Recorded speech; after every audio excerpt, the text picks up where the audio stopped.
我们来谈一下，如果说，你有慢性咳嗽，一直咳嗽咳不好，又没有一些相关一些感染的症状的时候，要考虑什么问题？因为其实是这样以前有一句话叫"医生给他抵扫"啊，就是医生常常有时候遇到咳嗽会束手无策，其实不是这样我们一般来讲的话，你慢性咳嗽的话，有3个最常见的原因第一个就是鼻涕倒流。如果说经常性会有鼻涕啊、慢性鼻窦炎，然后常鼻涕往后流，流到咽喉或刺激，造成咽喉的地方很敏感，容易造成咳嗽。第二个的话就是我们的怎样有气喘啊，有一些慢性的支气管炎啊，有支气管扩张症啊，这个气喘就是在我们的咽喉这附近的一个毛病。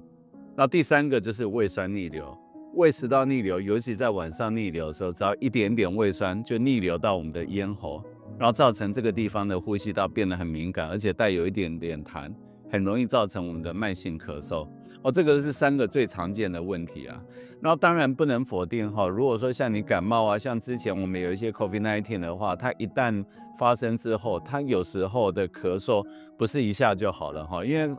当感染完之后的咳嗽，它可能还会持续一段时间，这种可能就是需要再观察一下。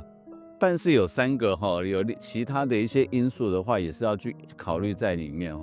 包括有一些像一些药物的副作用，像以前最有名的高血压的药物的话，那个叫 ACEI 一些 Ranitec 这一种的一个药物的话，事实上是会引起慢性咳嗽的，这个不能忽略。然后另外一个是像有一些人就是一些过敏啊，有一些气候的变化，它可能就会引起咳嗽。